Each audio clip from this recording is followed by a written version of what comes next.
बच्चों, welcome back to let's do chemistry channel.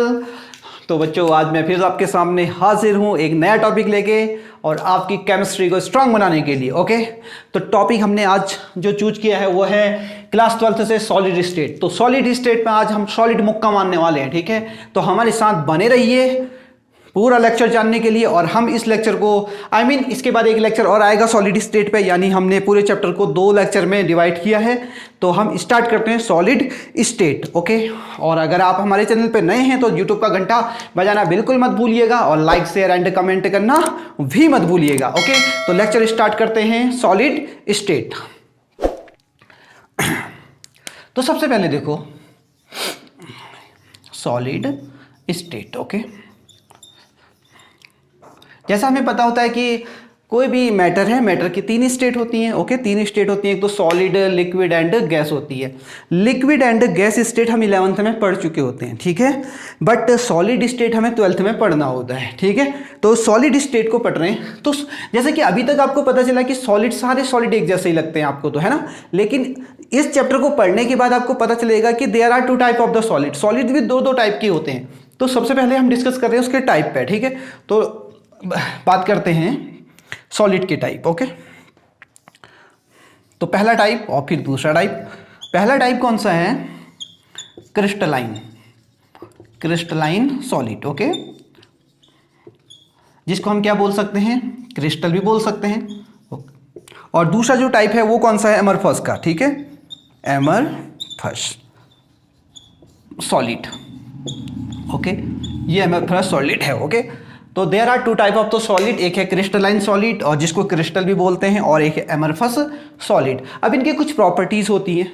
ठीक है, जैसे कि आपको ये दिख रहा है। ओके, ये मार्कर दिख रहा है, तो ये कैसा दिख रहा है? आपको लग तो ये सॉलिड रहा है, बट ये सॉलिड नहीं है। ये कौन सा है? एमरफस सॉलिड होता है। ठीक है, तो क्रिस्टलाइन सॉलिड की क्या क्या प्रॉपर्टी होती है उस पर हम सबसे पहले गौर करते हैं। तो पहली जो प्रॉपर्टी होती है इसकी, देखो, जब मैं इसका अगर कुछ शेप बना के दिखाऊं आपको, तो ये इसके कंपोनेंट हैं।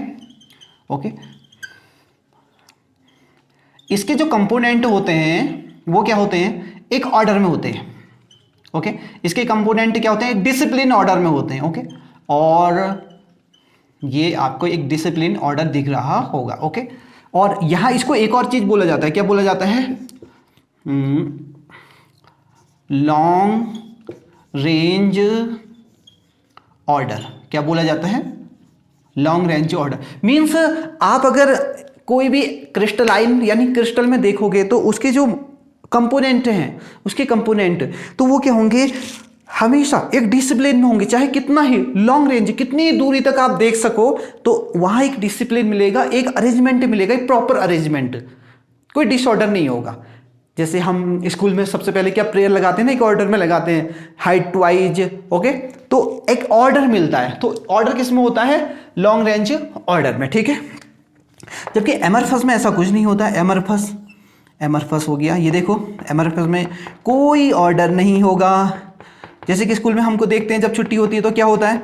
बच्चे एमरफस में रहते हैं ना, ये हो गया एमरफस। और एमरफस का क्या होता है? शॉर्ट रेंज ऑर्डर होता है, शॉर्ट रेंज ऑर्डर। ओके, ये है short range order. Keep in mind, ये दोनों चीज बहुत इंपॉर्टेंट है। ठीक है, एमरफस क्या होता है? शॉर्ट रेंज होता है, जबकि ये क्या होता है? लॉन्ग रेंज ऑर्डर होता है। ठीक है, इसमें एक डिसिप्लिन होता है, प्रॉपर एक डिसिप्लिन होता है। यहाँ कोई डिसिप्लिन फॉलो नहीं होता है। ठीक है, जैसे भीड़ होती है, एक पब्लिक भीड़ होती है ना, पब्लिक भीड़, उसमें कोई ऑर्डर होता है? बिल्कुल भी नहीं। बट एक अगर स्कूल में अगर हम अब प्रेयर में खड़े हैं तो हाइट वाइज एक वहाँ एक क्या है? ऑर्डर है। तो वो क्या है? एक लॉन्ग रेंज ऑर्डर है। बट यहाँ क्या होता है? शॉर्ट रेंज होता है। ठीक है, अब एक और चीज, ये जो क्रिस्टलाइन सॉलिड है इसको ट्रू सॉलिड बोला जाता है, ट्रू सॉलिड बोला जाता है। ठीक है, और जबकि इसको क्या बोला जाता है पता है? एमरफस को बोला जाता है फॉल्स और pseudo solid, false and pseudo solid. Keep in mind. अब इसको सूडो सॉलिड क्यों बोला जाता है? क्योंकि पता है सूडो सॉलिड, सूडो मतलब क्या होता है? सूडो मतलब होता है कि वो अपीयर होता है कि ऐसा होगा, बट वो होता नहीं है वैसा। ओके, जैसे मिरेज होता है ना, मिराज क्या होता है कि आपको लगता है कि वहां पर पानी होगा, है ना, लेकिन वहां पर पानी होता है? बिल्कुल भी नहीं होता। तो वो हमको लगता है, जैसे हमारे कुछ फ्रेंड होते हैं ना कि वो लगते हैं से ट्रू हैं बट वो होते नहीं है।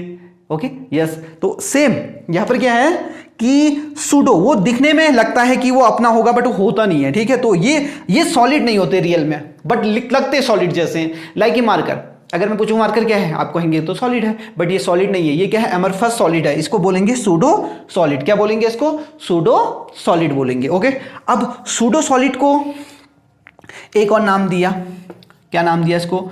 Super cooled solid.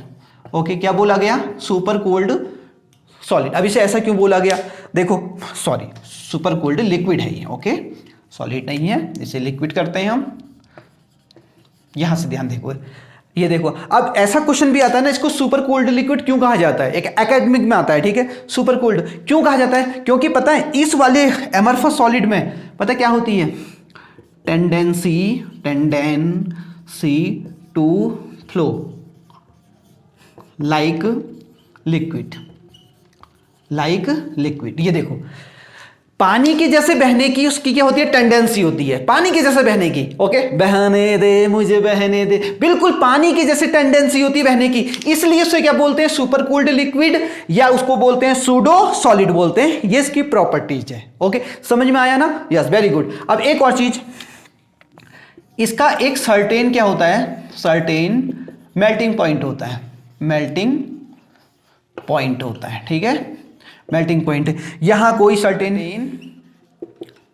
Melting point होता है, यहां अनसर्टेन होता है, यहां पता नहीं कौन से पे कब मेल्ट हो जाए, क्या हो जाए, कुछ भी। बट यहां एक क्रिस्टलाइन सॉलिड में एक प्रॉपर क्या होता है? मेल्टिंग पॉइंट होता है। ओके, समझ में आ गया ना? Yes, very good. तो ये कुछ डिफरेंसेस थे किसके बीच? क्रिस्टलाइन सॉलिड और एमरफस सॉलिड के बीच थे। ओके, तो आपको समझ में आ गए हैं, ठीक है। यस, तो हम इसे इरेज करते हैं। तो सबसे पहले हमने इंट्रोड्यूस कर दिया था कि सॉलिड की स्टेट क्या होते हैं। सॉलिड दो टाइप के होते हैं, कौन कौन से? क्रिस्टलाइन होते हैं, एक दूसरा एमरफस होते हैं। तो ये हम इरेज कर देंगे।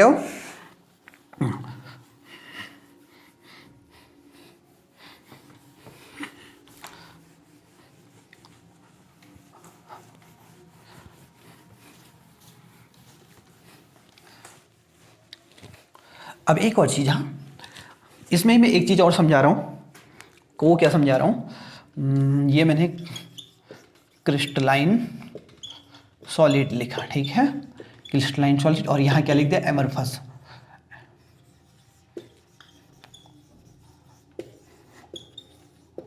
एमरफस सॉलिड, ठीक है। अब यहां देखना, अगर मैंने एक इसको बनाया, ये बनाया, ठीक है, बिकॉज पॉजिटिव, ओके, फिर negative, positive, negative, negative, positive, negative, positive, positive, negative, positive, negative, negative, positive, negative, positive. ये देखो, ये मैंने बनाया, और यहाँ एक एमरफस बना दिया, ठीक है। ये एमरफस है, ये एमरफस जी, ठीक है। अब एक शब्द होता है ना, ये होता है isotropic in nature. Okay, isotropic in nature, isotropic in nature. Okay, जबकि ये होता है एन आइसोट्रोपिक इन नेचर। ये देखो, ध्यान से देखना। हाँ, अभी आइसोट्रोपिक क्या होता है और एन आइसोट्रोपिक क्या होता है? जैसे कि फिजिकल प्रॉपर्टी की बात करें तो अगर किसी की फिजिकल प्रॉपर्टी चारों डायरेक्शन से, चारों दिशाओं से, किसी भी डायरेक्शन से सेम आती है, कौन सी property? Physical property. Physical property में कुछ भी कह सकते हैं आप। ओके, फिजिकल प्रॉपर्टी अगर सेम आती है चारों डायरेक्शंस में तो उसे बोलते हैं आइसोट्रोपिक। उसे क्या बोलते हैं? आइसोट्रोपिक बोलते हैं। क्या बोलते हैं उसे? आइसोट्रोपिक। तो जो हमारा एमरफस होता है वो आइसोट्रोपिक इन नेचर होता है, but on other hand crystalline solid की बात करें तो क्या होगा? वो क्या होगा? Anisotropic in nature. अगर इसको हम किसी भी डायरेक्शन से देखें तो ये थोड़ा सा डिफरेंट आता है, ठीक है। अब ऐसा लगता है कि ये सेम आएगा, बट ऐसा होता नहीं। जैसे मैं इस डायरेक्शन से गया तो सबसे पहले मेरा क्या स्ट्राइक हुआ? नेगेटिव हुआ। अगर मैं यहां से आता हूं तो देखो पॉजिटिव आ गया ना। देखो, तो इसमें डिफरेंसेस आते हैं, हर अलग अलग डायरेक्शन से फिजिकल प्रॉपर्टी सेम नहीं आ पाती है, फिजिकल प्रॉपर्टी सेम नहीं आ पाती किसमें, क्रिस्टलाइन सॉलिड में, तो इसको क्या बोल सकते हैं, एनआइसोट्रोपिक। तो आपको ये शब्द ज्यादा याद रखना है, डेफिनेशन उतनी याद नहीं रखनी, ये शब्द याद रखना है, कौन सा वाला, आइसोट्रोपिक एंड एनआइसोट्रोपिक। ओके, ये समझ में आ गया ना, जल्दी से आपको समझ में आ गया, तो अब इसे रेज करते हैं, आगे बढ़ते हैं हम। अब हम देखते हैं कि जो हमारे क्रिस्टलाइन सॉलिड है, क्योंकि हमारे सिलेबस में एमरफस यहीं पर खत्म हो जाता है, एमरफस ज्यादा नहीं है। ओके, अब हमें पढ़ना है क्रिस्टलाइन सॉलिड के बारे में, ठीक है। तो यहां हम लिख देते हैं क्रिस्टलाइन सॉलिड, बच्चों जोर से बोलो, अरे जय माता की मत कहियो, ठीक है। क्या बोलना है, क्रिस्टलाइन सॉलिड, इसको ही क्या बोल सकते हैं हम, क्रिस्टल बोल सकते हैं। ओके, ये क्रिस्टल है। अब देखो, एक यूनिट सेल होती है, क्या होती है, यूनिट सेल होती है। अब यूनिट सेल नाम भी समझ में आ रहा है, क्या है, smallest unit. Okay, smallest unit of crystal lettuce. Okay, ये एक क्रिस्टल लेटिस है आपके पास। ओके, क्रिस्टल का जाल है, क्रिस्टल का जाल है। ओके, क्रिस्टल में क्या होंगे, सारे कंपोनेंट्स होंगे उसके, ठीक है। और उसकी एक छोटी सी यूनिट, ओके, जैसे कि हमारी जो ये रूम है, ओके, रूम की यूनिट क्या है, टेल मी, एक ब्रिक्स है ना, ब्रिक। ओके, तो सेम अगर किसी क्रिस्टल की बात किसकी कर रहे हैं हम, क्रिस्टल की, क्योंकि एमरफस हमने छोड़ दिया, ठीक है। क्रिस्टल की एक स्मॉलेस्ट यूनिट को क्या बोलते हैं हम, यूनिट सेल बोलते हैं। ओके, समझ में आ गया ना, यस, वेरी गुड। और ये क्रिस्टल लेटिस भी समझ में आ गया। क्रिस्टल में जो यूनिट सेल की क्या होती है, जाल होती है, एक नेट होता है पूरा, ठीक है, उसे क्या बोलेंगे हम, क्रिस्टल लेटिस बोलेंगे, ठीक है।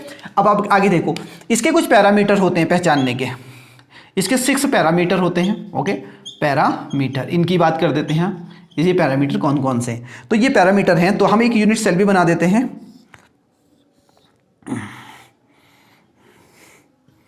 ये देखो, हमने यूनिट सेल बनाई, सबको दिख रही होगी, यूनिट सेल ये हो गई। अब इस यूनिट सेल को हम कैसे मेजरमेंट करेंगे, देखो ये A B C। ओके, समझ में आ गया। ये जो साइड है ए मान ली, कंसीडर कर ली, इसे सी कर लिया, इसे बी कर लिया। अब इसमें एंगल भी कंसीडर कर लेते हैं, इसे क्या कर लेते हैं, अल्फा कर लेते हैं, इसे क्या कर लेते हैं, बीटा कर लेते हैं। ओके, और इसमें इन दोनों के बीच जो बनेगा, किसके किसके बीच, इन दोनों के बीच। ओके, ये क्या हो गया हमारा गामा, ये है। तो यूनिट सेल को मेजरमेंट करने के 6 पैरामीटर होते हैं, उसमें से कौन होता है, A B C and alpha beta and gamma. Alpha beta gamma are angles, okay, but on other hand ABC is the sides of the unit cell, ये है यूनिट सेल, ठीक है। तो ये समझ में आ गया होगा, वेरी गुड, ये भी समझ में आ गया। अब आगे चलते हैं, इसके बाद देखो क्या है,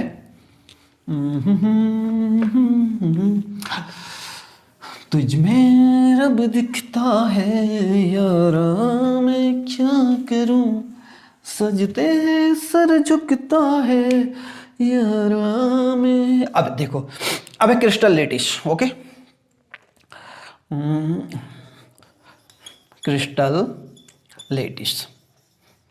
अब ये क्रिस्टल लेटिस कितने टाइप के होते हैं उस पर बात करते हैं हम, ठीक है। तो क्रिस्टल लेटिस होते हैं 7 टाइप के, ये 7 टाइप है। Okay, 7 type. अब इसको याद करने का एक ट्रिक बताता हूँ आपको, ठीक है, ध्यान से सुनना है इसे। सी टॉम देयर, क्या TH, ये ई गायब कर देना है। देखो यहां पर मैं लिख भी देता हूं, सी टॉम देयर, ये हमारा ट्रिक है। बस आपको ये ई क्या करना है, यहां से एलिमिनेट कर देने। और सी का मतलब हो गया, अब सी का मतलब क्या हो गया, यहां से क्यूबिक हो गया। Okay, cubic, okay, cubic unit cell हो गई। ओके, और दूसरा टी से क्या हो गया, टेट्रागोनल, टेट्रागोनल।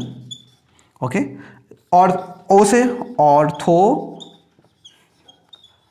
रोम्बिक हो गया। ओके, एम से मोनो क्लिनिक हो गया, ठीक है। टी से ट्राई क्लिनिक। ओके, एस से हेक्सा गोनल। ओके, और आर से क्या हो गया, रोम्बो हेड्रल। ओके, ये रोम्बो हेड्रल। ये हो गया। अब सर हमको याद हो गया है ना, याद भी हो गया होगा, बहुत इजी है। C Tom there, you have to keep in mind क्या, C Tom there, C Tom there, okay, C Tom there से याद हो जाएगा। ओके, इसकी प्रैक्टिस करना, बार बार इसकी प्रैक्टिस करोगे तो याद हो जाएगा। ओके, लेकिन आपको again and again 36 times you have to keep in mind कि आपको प्रैक्टिस कितने टाइम करनी है, 36 टाइम करनी है। अगर 36 टाइम कर दी ना, फिर किसी की मजाल नहीं कि इसको इरेज कर दे आपके माइंड से। कीप इन माइंड 36 टाइम्स इसको क्या करना है, रिवाइज करना है, again and again and again and again. फिर कोई माइकल लाल नहीं कि उसको रिमूव कर दे योर माइंड से। ओके, तो यहां ध्यान से देखना। आप अब क्या करना है, अब इसको पहचाने कैसे, पैरामीटर के थ्रू। तो देखना क्या करना है, A is equal to B is equal to C. देखो इसमें 3 के 3 साइड क्या होते हैं, सेम होती है। ये तो हमारा बच्चा वाला खेल है, ठीक है, बचपन से पढ़ते आ रहे हैं, नर्सरी से पढ़ेंगे, क्यूब की सारी साइड से क्या होती है, सेम होती है। ओके, ये अगर सेम है तो ये भी क्या होगी, सेम होगी। A is equal to B is equal to C. Okay, यहां देखो A is equal to B but not is equal to C. Keep in mind, एक कटा, नीचे वाला भी एक कट जाएगा। A is equal to B is equal to not C. Okay, अब यहां देखो A is not equal to B, और यहां भी देखो, यहां एक कटा, यहां दोनों कट गए, इसमें भी सेम ऐसे हो जाएगा, ये और ये भी नॉट इक्वल टू। अब क्या बचा, केवल ट्राइक्लिनिक का हो गया, हेक्सागोनल का हो गया, रोम्बोहाइड्रल। मोनोक्लिनिक में क्या होता है, तो इसमें भी क्या होता है, 3 के 3 इक्वल नहीं होते हैं। ये देखो, तो ये याद हो जाएगा आपको, बहुत ईजी है ना। ये इससे क्या कर रहा है, ये देखो इससे सिमिलर है, ये इसके सिमिलर है, और ये इसके सिमिलर, ये 3 तो सिमिलर है। ओके, तो ये साइड से आप पता कर सकते हो। यहां से बहुत सारे क्वेश्चन आते हैं, अगर तुम्हें ये याद है और एट द मोमेंट आप इसको बना देते हो, ठीक है, तो आपके बहुत सारे क्वेश्चन सॉर्ट आउट हो जाते हैं। समझ में आ गया ना, वेरी गुड, ये भी आपको समझ में आ गया। अब इसमें मैंने एक चीज और करनी है, क्या करनी है, जो टोटल ब्रेवियस लेटिस है हमारे, इसको इरेज कर देते हैं। यहां हम लिख सकते हैं ये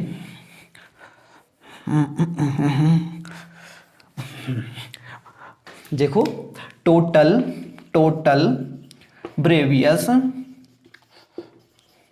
लेटिस। ओके, कितने हैं ब्रेवियस लेटिस, कितने हैं, टोटल है 14। अब वो 14 कैसे आते हैं उस पर देखते हैं। हाँ, क्यूबिक में कौन कौन से होते हैं, क्यूबिक में 3 होते हैं, ठीक है, 3 2 4 2 1 1 1, ठीक है। देखो 3 2 5 5 4 9 10 11 12 13 14, करेक्ट है, हो गया।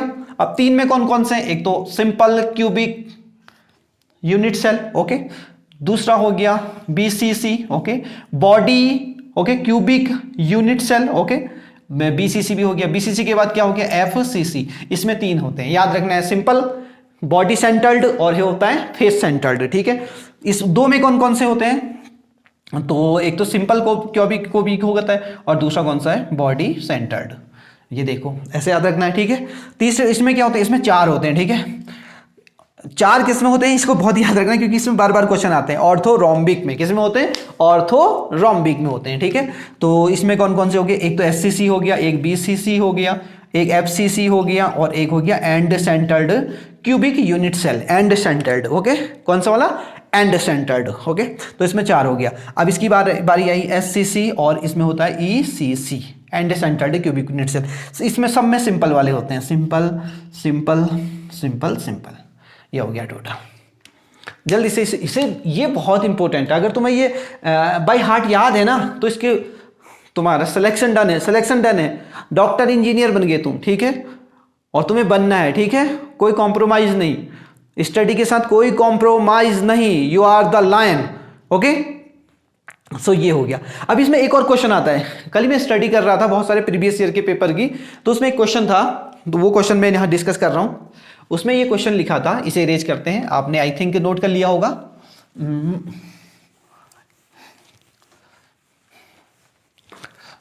उसने ये कहा था, जैसे हमारे पास टोटल ब्रेवियस लेटिस कितनी है, टोटल ब्रेवियस लेटिस है, टोटल कितनी है बताओ, 14 है ना, ये पर ठीक है। 14 में से उसने पूछा था कि बॉडी सेंटर्ड वाले कितने हैं, बॉडी सेंटर्ड वाले कितने हैं, ओके। देखो अब देखो टोटल कितने हैं, 1 2 3 4 5 6 7 8 9 10 11 12 13 14 है। इसमें से उसने पूछा था कि टोटल ब्रेवियस लेटिस में से बॉडी सेंटर्ड वाले कितने हैं। तो इसको ध्यान रखना है आपको, बॉडी सेंटर्ड वाले हम काउंट कर लेते हैं, 1 2 3 बॉडी सेंटर्ड वाले कितने हैं, ठीक है। एफसीसी वाले देखो कितने हैं, एफसीसी 1 2 2, बॉडी फेस सेंटर्ड वाले 2 हैं, ठीक है। सिंपल वाले काउंट करो, सिंपल क्यूबिक यूनिट सेल वाले 1 2 3 4 5 6 7, ये 7 हो गए। और एक एंड सेंटर्ड वाला हो गया। एंड सेंटर्ड वाले कितने हैं देखो, सिंपल एक ही है, ठीक है। तो इसे काउंट करो 7 8 9 10, ये गलत हो गया लगता है, 7 1 8 9 10 11 12 13, एक कम हो रहा है देखो। एफसीसी कितने हैं, एफसीसी 1 2, ईसीसी 2 है, ईसीसी कितने हैं, 2 है, ये हो गया। अब ठीक हो गया, काउंट हो गया। देखो टोटल मिला के देख लो इनको कितना आ गया, 3 2 5, 5 और 7 कितना हो गया, 5 7 12, 12 और 2 14 टोटल हो गया। तो ऐसा क्वेश्चन पूछा था कि उसने टोटल ब्रेवियस लेटिस में कितने बीसीसी वाले होते हैं, तो कितने होते हैं बीसीसी वाले, 3 होते हैं। बट आपको और भी याद करने हैं, क्योंकि क्या पता अगला क्वेश्चन की दूसरे से पूछ दे कि एफसीसी कितने होते हैं, तो एफसीसी कितने होते हैं, 2 होते हैं, ठीक है। और SCC simple cubic unit cell कितने होते हैं, 7 होते हैं। End centred cubic unit cell कितने होते हैं, वो होते हैं 2 होते हैं, ठीक है। तो ये भी तुम्हें याद रखना है। अब हम इसके बाद हम डिस्कस क्या करते हैं कि सिंपल क्यूबिक यूनिट सेल क्या होती है, body centred cubic unit cell क्या होती है, face centred cubic unit cell क्या होती है, end centred cubic unit cell क्या होती है। 1 बाय 1 इस पे डिस्कस करते हैं, ठीक है। इसको इरेज करते हैं।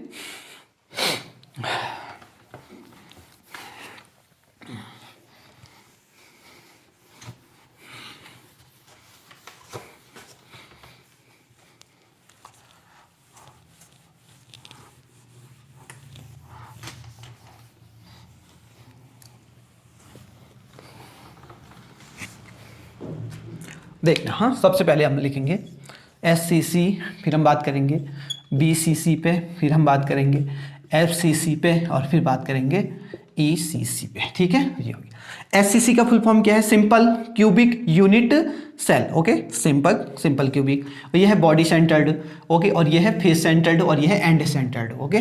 सिंपल क्यूबिक यूनिट सेल, ठीक है।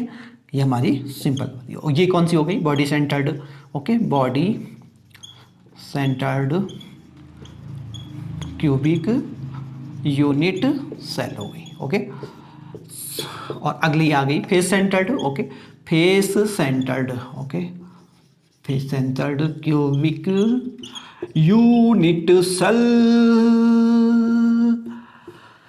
ला ला ला ला ला ला ला ला ला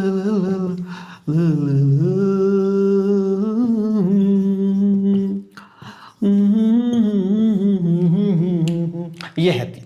1 बाय 1 डिस्कस करते हैं। देखो इसमें क्या होता है, इसकी डेफिनेशन क्या होती है, इसके जो कंपोनेंट होते हैं सीधे केवल किस पे होते हैं, कॉर्नर पे होते हैं। किसके, सिंपल वाले के ये किस पे होते हैं, कॉर्नर पे होते हैं, सिर्फ कॉर्नर पे। यहाँ ये है, ये पूरी एक यूनिट सेल बन गई, ये हो गया, ठीक है। ये दिख रहा है सबको, ये इसके कंपोनेंट कहाँ होते हैं, तो इसमें टोटल एटम कितने होते हैं देखना, टोटल एटम। अब जो करेक्ट कहाँ होता है, कॉर्नर पे होता है। तो कॉर्नर पे एक एटम पे एक यूनिट सेल का कंट्रीब्यूशन क्या होता है, 1/8 होता है। और कितने हैं टोटल, 8 हैं, तो कितना हो गया, 8 से एक एटम। तो टोटल कितने एटम होते हैं इसमें, सिंपल यूनिट में कितने होते हैं, 1 एटम होते हैं, ठीक है। इसको हम यहाँ पर लिखेंगे 1 एटम। अरे भैया हमारा कालू सिंह, ये 1 एटम होता है, ठीक है। अब हम इसकी बात करते हैं, ठीक है। इसको भी बनाते हैं हम जल्दी से, तेरे रस के कमर तूने से नजर को मिलाया, मजा आ गया तेरे रस के कमर। ये हो गया बॉडी सेंटर। अब बॉडी के एक सेंटर में भी हो गया, ओके, क्लियर। कॉर्नर पे अगर कोई एटम होगा, कहाँ, कॉर्नर पे, या कॉर्नर पे, ठीक है, कॉर्नर पे, कोने पे एक कॉर्नर, तो उसका जो कंट्रीब्यूशन होगा एक यूनिट सेल में वो होगा 1/8 होगा। अगर सेंटर में होगा तो सेंटर में क्या हो गया, सेंटर में तो पूरा का पूरा वही उसका ही होगा ना। तो सेंटर पे जो कंट्रीब्यूशन होता है, तो यहाँ पर जो टोटल एटम आते हैं किसमें, बीसीसी में, total atom. Keep in mind, it is very important है, ये आपको रट्टा मानना है, ठीक है। एक तो 1 हो गया सेंटर पे, ठीक है, और 1/8 हर किसी का, और टोटल कितने हो गए 8, 8 से 8 कैंसिल हो गया तो कितना हो गया 1 + 1 = क्या हो गया 2 हो गया, ठीक है। तो इसमें टोटल 2 एटम होते हैं, ठीक है। अब हम फेस सेंटर्ड की बात करते हैं। फेस सेंटर्ड में क्या होगा, सारे में फेस में होंगे, तो कॉर्नर के साथ साथ, हाँ कॉर्नर तो सभी में होगा, कॉर्नर पे तो सभी में होगा, याद रखना है, ठीक है। आई मीन किसमें, ये यहाँ पर कोने पे सब में होगा, ठीक है। कोने पे कितना यहाँ पर, और उसके साथ साथ क्या होगा यहाँ पर फेस में भी होगा, ठीक है। तो टोटल फेस कितने होते हैं देखना, हाँ, total atom in FCC, total atom = total 1/8 parts contribution होता है, अगर वो कहाँ कॉर्नर पे होगा, ठीक है। मल्टीप्लाई कर देते हैं 8 से और प्लस क्या कर देते हैं, हाँ 6, कितने फेस कितने होते हैं, क्यूब में कितने फेस होते हैं, क्यूब में कितने फेस होते हैं 6 फेस होते हैं सर, और एक का कंट्रीब्यूशन कितना होता है, अगर वो फेस पे है तो फेस पे कंट्रीब्यूशन 1/2, हाँ ठीक है, ये कहाँ कट हो गया, तो 1 + क्या हो गया 3 = क्या आ गया 4 आ गया, ठीक है, ये हो गया। अब इसकी बात करते हैं end centred cubic unit cell की। एंड सेंटर्ड में क्या होता है भाई, देखो कॉर्नर पे तो होगा ही होगा, ये कोने पे तो होगा, 1 2 3 4 यहाँ तो होगा ही, ठीक है। तो यहाँ पर टोटल एटम की बात करें तो टोटल एटम = 1/8 × 8 प्लस कोई भी दो एंड सेंटर, कोई भी दो अपोजिट फेस ले लो, कोई भी दो कहीं पर भी, यहाँ यहाँ या सामने वाले कहीं भी, ठीक है। और हमें पता है कि अब फेस पे जो होता है तो कितना होता है 2 हो गया, तो ये हो गया 1 + 2 से 2 कैंसिल हो गया तो कितना हो गया 1, टोटल कितने हो गए 2 हो गए, यहाँ 2 एटम। तो ये बहुत इंपॉर्टेंट है कि सिंपल में कितने होते हैं 2, एक एटम होता है, keep in mind, very important. Okay, B में कितने होते हैं, ये होते हैं एफ से, ओके देखो सिंपल मतलब होता है एक ही बना होगा, ठीक है। बी अल्फाबेट का कौन सा नंबर है 2 है ना, बी ए बी, तो इसमें 2 होते हैं, ऐसे भी आप निमोनिक के तौर पे बता रहा हूँ, ठीक है। एफसीसी में कितना होता है F4 होता है ना, F4 तो 4 यानी 4 है, इसमें 4 एटम होते हैं। एंड सेंटर्ड में तो एंड सेंटर्ड कितने एंड होते हैं, हमेशा कोई भी चीज के कितने एंड होते हैं 2 ही तो एंड होते हैं, देखो इसके कितने एंड है 1 2, किसी भी चीज के 2 ही एंड होते हैं, ओके यस, एक शुरू होती है और एक लास्ट में एंड खत्म हो जाती है, तो 2 एंड होते हैं। तो यहाँ पर भी एंड सेंटर्ड वाले में 2 होते हैं, ये निमोनिक था, ठीक है यस, तो ये कंप्लीट हो गया। अब इसमें एक और चीज पूछता है, क्या पूछता है, रिलेशन पूछता है, ठीक है, कि ए और ये तो ए हो गया, और आर क्या है, आर है रेडियस, एटम की रेडियस, आर क्या है, ए क्या है यूनिट सेल की साइड्स, ओके, और जो क्यूबिक की बात कर रहे हैं हम क्यूबिक की, और जो आर है, आर क्या है एक एटम है उसका रेडियस है, ठीक है। मैं यहाँ पर बना भी देता हूँ, ये एटम हमने कंसीडर किया, वैसे सॉलिड स्टेट में एटम को स्पेयर बोलते हैं, ये आर है, रेडियस है, ठीक है ये, और साइड हो गई ए हो गई। यहाँ रिलेशन बहुत ज्यादा पूछता है, अब रिलेशन आपको रट्टा मार दो या वैसे तो आप न्यूमेरिकल बना भी सकते हैं, लेकिन मैं बता रहा हूं ध्यान से देखना, इसका रिलेशन क्या हो जाएगा, ये इसके साथ बिल्कुल चिपका होता है, ठीक है, क्योंकि बीच में कोई आइटम नहीं है, ठीक है, इसलिए ये पूरा चिपका है, तो क्या हो जाएगा ए बराबर हो जाता है 2r, ये देखो ये रिलेशन, ये बहुत इंपॉर्टेंट है, इससे बहुत ज़्यादा सॉल्यूशन हमें अभी सीखने को मिलेंगे, बहुत ज़्यादा सॉल्यूशन हम करेंगे इस न्यूमेरिकल के, ठीक है। तो ए = 2a होता है, बट अब बीसीसी में क्या होता है देखना, बीसीसी में ऐसा नहीं होता है, बीसीसी में क्या हो गया, बीसीसी में अगर हम ऐसे करें ये और ये, ओके, तो ये हो गया 2√2a, और ये हमें क्या निकालनी है 4r, ओके, 4r = √3a, ठीक है। देखो √3a हो गया, और यहाँ से फिर क्या करेंगे हम, बस अभी से सॉल्यूशन कर दो, r = क्या हो गया √3/4a, ये ठीक है, ये याद रखना है।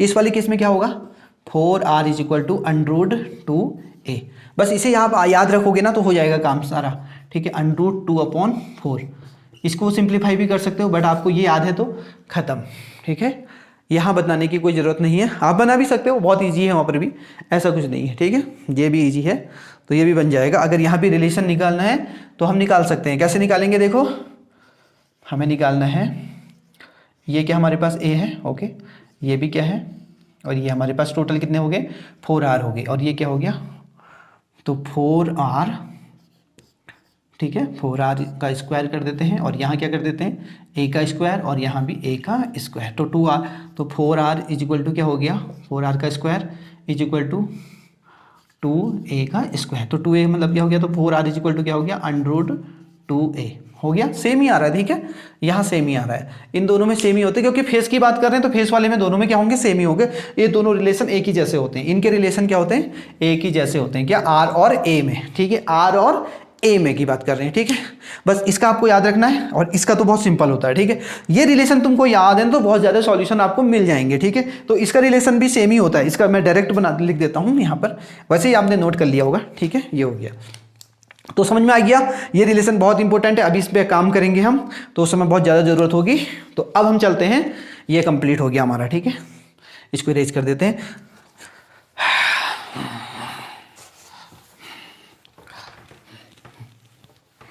अब देखना, हाँ,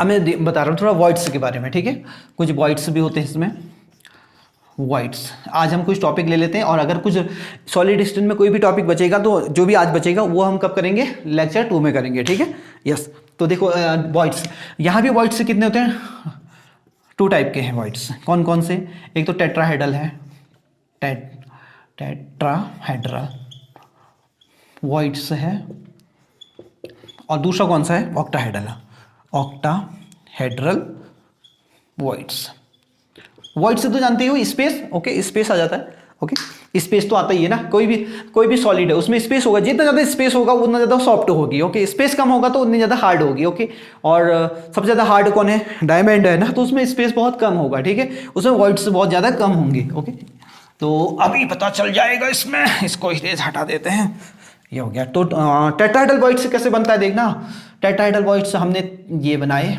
3 बनाए, ठीक है, बनाने के बाद एक इसके ऊपर रख दिया, तो यहाँ पर जो ये दिख रहा है ना, ये होता है टेट्राहेड्रल वॉइड्स, ओके, क्या होता है, टेट्राहेड्रल वॉइड्स, ये टेट्राहेड्रल वॉइड्स, ओके, और दूसरा ऑक्टाहेड्रल, ऑक्टाहेड्रल वॉइड्स में जो एटम होते हैं, इसमें एटम कितने हैं टोटल, 3 एटम से, 4 एटम से बन रहा है, यहाँ 6 एटम से बनता है, देखो कैसे, 1 2 3, अब दूसरे क्या रखेंगे हम यहाँ पर, 1 2 और ये 3, यहाँ पर जो स्पेस दिख रहा है वो क्या हो जाएगा,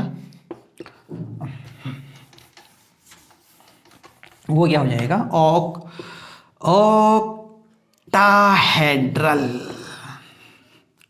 वॉइड, हमारा कल्लू, ये हमारा कल्लू है, कल्लू बहुत अच्छा चलता है, हमने इसका नाम कल्लू रखा है, कल्लू तुम बहुत अच्छे चल रहे हो, ठीक है, अब हम याले कल्लू का इस्तेमाल करेंगे, तो ये हो गया। अब हमें बताइए इसमें क्या करना होता है, 1-2 फॉर्मूले याद करने हैं, ये डेफिनेशन तो बहुत टुच्ची डेफिनेशन है, ठीक है, इसको याद करने की कोई ज़रूरत भी नहीं है, ओके। अब देखो जो याद करना है वो क्या याद करना है, जैसे कि किसी, ठीक है, कोई क्रिस्टल है हमारे पास, कोई भी चीज़ है, कोई यूनिट सेल है, ओके, वहाँ क्या है, टोटल एटम कितने हैं, टोटल एटम है n, सपोज कितने हैं टोटल एटम, n है, ठीक है, टोटल एटम से कितने हैं, n है, ठीक है, तो अगर वो पूछेगा कि टेट्राहेड्रल वॉइड्स से कितने हैं, टेट्राहेड्रल वॉइड्स कितने हैं आप बताओ, तो टेट्राहेड्रल वॉइड्स में आपको क्या करना है, 2n करना है, कीप इन माइंड जितने भी उसमें एटम है, टोटल एटम, जैसे सिंपल क्यूबिक यूनिट सेल में कितने एटम होते हैं, सिर्फ 1 होता है, तो अगर वहां पूछेंगे हम कि टेट्राहेड्रल वॉइड्स से कितने होंगे, तो आप क्या बोलोगे, 2 हैं वहां पर, क्योंकि 2 × 1 = 2 हो गया, ठीक है। और दूसरा अगर मैंने पूछ दिया क्या, octahedral voids, okay, octahedral voids कितने होंगे, वो तो बिल्कुल कितने होंगे, नंबर ऑफ एटम के इक्वल होता है, नंबर ऑफ एटम के इक्वल होता है, किसके इक्वल होता है, नंबर ऑफ एटम के इक्वल होता है, keep in mind it is very important, okay, है बच्चा जैसा कॉन्सेप्ट, बट इससे बहुत ज्यादा क्वेश्चन आते हैं और आप आसानी से सॉल्व कर लोगे, बच्चा कॉन्सेप्ट है, बच्चा, छोटा छोटा सा बच्चा, ओके, ये भी इरेज कर देते हैं।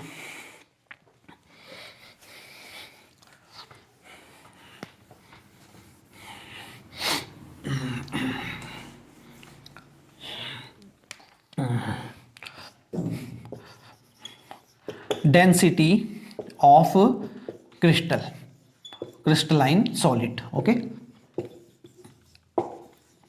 अगर कोई सॉलिड है आपके पास, क्रिस्टलाइन सॉलिड है, ठीक है, और उसकी आपको डेंसिटी निकालनी है, क्या निकालनी है, डेंसिटी निकालनी है, तो कौन सा फॉर्मूला लगाओगे, ओके, ये फॉर्मूला तो तुमको रट्टा मारना पड़ेगा, इसमें कोई कॉन्सेप्ट नहीं लग रहा है, ठीक है, रट्टा मार दिया तो काम खत्म, ठीक है। तो देखो क्या हो रहा है, मैं एक शॉर्ट तरीका बता रहा हूँ, हाँ, DJ में आई नाचने वाली, क्या डीजे में आई नाचने वाली, कौन आई डीजे में? नाचने वाली। This is a mnemonic, okay. इससे आप याद कर सकते हो कि डीजे में आई नाचने वाली। D for density, Z is the what is the Z, okay, where Z is number of atom, उस यूनिट सेल में कितने एटम हैं वो ये जेड बताएगा। अभी जेड देखो, अगर सिंपल क्यूबिक यूनिट सेल है तो वहां पर जेड की वैल्यू क्या हो जाएगी? जेड बराबर 1 हो जाएगा, ओके। बॉडी सेंटर्ड है, अभी तुमने बताया था बॉडी सेंटर में जेड इज इक्वल टू, कितने एटम होते हैं बॉडी सेंटर में? 2 होते हैं सर। फेस सेंटर्ड में कितने होते हैं sir? Z is equal to 4 होते हैं। एंड सेंटर्ड की बात आएगी तो वहां पर जेड की वैल्यू कितनी होती है? 2 होती है। Keep in mind, it is very important. 1 to 4 2, okay, 1 to 4 2, ये हो गया। और अब m क्या है? m है मास, मास ऑफ दैट थिंग। जो भी क्रिस्टल होगा उसका मास पूछेगा, ठीक है, जो भी क्रिस्टल है उसका मास पूछेगा। ए क्या है? ए साइड है, ए क्या है? साइड है। हम सारा ही एक्सप्लेन कर देते हैं। m है मास, ओके, मास ऑफ जो भी क्रिस्टल दिया होगा आपको, ओके, मास ऑफ जो भी क्रिस्टल है, ठीक है, ये हो गया। और अब ए क्या है? साइड है। ए क्या है? साइड है, side of unit cell, okay, unit cell. और जो हमारी यहाँ पर क्या है? क्यूबिक है, क्योंकि हमारी सिलेबस में क्यूबिक ही है और तो है नहीं ज़्यादा, ओके। और एन क्या है? एन तो आपको पता ही, आवोगाड्रो नंबर है। क्या है? आवोगाड्रो नंबर, ओके, जो हो क्या होता है? 6.023 इंटू 10⁻23 होता है। ये है गिव आवोगाड्रो नंबर। ये तो सिंपली याद हो जाता है। तो ये फॉर्मूले से हम डेंसिटी निकाल सकते हैं किसी भी। ये डेंसिटी किस में निकालने की बात आ रही है? ये क्रिस्टलाइन सॉलिड वाले की डेंसिटी निकालने की। कोई भी सॉलिड की डेंसिटी हम इस फॉर्मूले से निकाल सकते हैं, ओके। सो आपको समझ में प्यारे बच्चों, मेरे नन्हे मुन्ने बच्चों, मेरे लाल पीले, मेरे हरे नीले, आज के लिए हम लेक्चर को यहीं पर स्टॉप करेंगे, ओके। और कल ये जो लेक्चर है कंटिन्यू रहेगा, ओके। दूसरा लेक्चर, ये लेक्चर नंबर 1 था सॉलिड का, लेक्चर नंबर 2 कल आएगा, ओके। हमारी वीडियो का जरूर वेट कीजिएगा और उसमें हम ये सॉलिड कंप्लीट कर देंगे। जो भी रिमेनिंग इसमें अभी टॉपिक बचे हैं वो हम कल पूरा करेंगे, ओके। तो हमारे वीडियो में एकदम कंटिन्यू बने रहिएगा, ठीक है, क्योंकि पूरा सॉलिड स्टेट का मुक्का पड़ेगा। तो सॉलिड मुक्का पड़ेगा सॉलिड स्टेट पे, तो सारी सॉलिड की जानकारी यानी कॉन्सेप्ट क्लियर हो जाएंगे, ओके। और आप सारे क्वेश्चन को 1 by 1 अच्छे से सॉल्व कर पाओगे, ओके। तब तक के लिए हैप्पी लर्निंग। जय हिंद, जय